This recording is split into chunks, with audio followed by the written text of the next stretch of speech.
төрийн оролцоогоо илүү багасгаад зах зээлийн жамгууны нэг шилжүүлэхдээ зах зээлийн хүүтэй зээл олгох, зах зээлийн хүүтэй зээлийн их усүрээ дотоод гадаадын зах зээлээс гаргах ийм хөрөнгө оруулагчдыг татгаар хэмжээний зээлийн өндөр хүүг сануулах хэрэгтэй. Тэгэхгүй нэг хэсэг нь хөнгөлөлттэй, нөгөө хэсэг нь зах зээл гिचгэр хүмүүс яг илүү хөнгөлөлттэй дээрээ барьцаад гэх юм те тийшээгээ илүү их одоо хамрагдах хүсэл сонирхолтой учраас хүртээмжээ ингэж бол хязгаарлаад байгаа нэг бомлоод байгаа нэг юм үзүүлэлт болж байна. Тэрнийхээ оронд яг энэ хөтөлбөрийг болвол тэр нөгөө зорилтод хэрэглэгч рүүгээ төвлөрүүлээд тэгээд явах хэрэгтэй. Гэтэл одоо дундаж амьдралтай ч юм уу ийм өрхүүдийн үед ч гэсэн дахиад 2 дахь удаага 3 дахь удаага хөнгөлөлтөө зээлийн хүүд хамрагдаж байртай болмоор байна гэдэг нь одоо ачааллыг дарааллыг бол улам их нэмэгдүүлээд байна. Тэр дэлхийн айлч улсад одоо бодлогын хүүгээсээ доогуур хүүтэй ипотекийн санхүүжилттэй зээл гэж байдгүй манад бол ганцхан байдаг. Тэгэхээр одоо анх тогтолцоо бүрдүүлэх чиглэлээр энэ бодлогыг хэрэгжүүлжсэн бол одоо энийгээ цаашаа хөгжүүлэх чиглэл рүү дараагийн алхам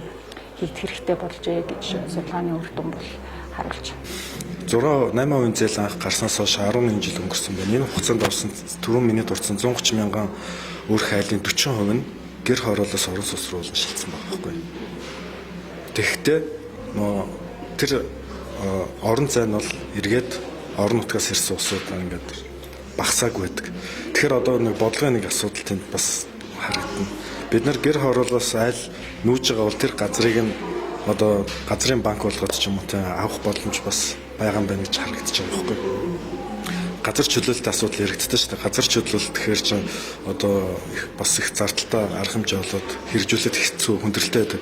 Гэтэл энэ ипотекийн зээлийн хөтөлбөрөөр дамжуулаад тухайн гэр хороолоос ингээд орон сүнс рүү шилжиж байгаа бол тэр газрыг нь тодорхой хэмжээнд нийслэл өөрөө ингээд дахин төлөвлөлтөндөө ингээд хадгалж чадах юм бол бас газар чөлөөлөлттэй холбоотой зардал бас буурах боломжтой гэж харагдаж байна. Тэгээ бид нар энэ бага юмудаа ингээд хооронд нь холбол асуудал уйч холбоотой үе шаттай явна. Энэ нь бол мэдээж цэвэр бодлогын асуудал. Энийг ямар ч хувьчлал хийхгүй тийм боломжч байхгүй, эрх хэмжилж байхгүй. Зах зээлийн нөхцөл тохирсон ипотекийн бүтээгдэхүүнүүдийг өргөжүүлэх. Өөрөөр орон сууцны санхүүжилтийн тогтолцооных нь хувьд бэхжүүлэх тэр хэсэг нь бол үнэхээр орхигдшгүй чухал одоо ингээд шийдэл оролцоо шаардсан зүйл байна гэдгийг л яриад байгаа. Хөнгөлөлттэй зээлээр нэг хэсэг нэлээд энэ системээ сайжруулад бүтцэн бий болголоо. Цааш нь урт хугацаанд одоо илүү хүртээмжтэй, илүү сайн, илүү эрсдлэн зөв хуваарлсан, илүү зах зээлийнхаа нөхцөлд нийцсэн тийм тогтолцоог яаж бий болгох вэ гэдгийг л одоо судалж санал болгох ийм агуулгатай тайлан байгаа юм. Тэгээд энэ дээр хийж байгаа гол юм нь юу гэхээр зах зээлийн нөхцөлтэй орон сууцны ипотекийн зээлийг одоо нэмэгдүүлэх, тэрийг илүү их хүртээмжтэй болгоход анхаарах хэрэгтэй байна гэсэн тийм одоо товч дүгнэлт бол яг ийм дүгнэлтэнд орсон байна.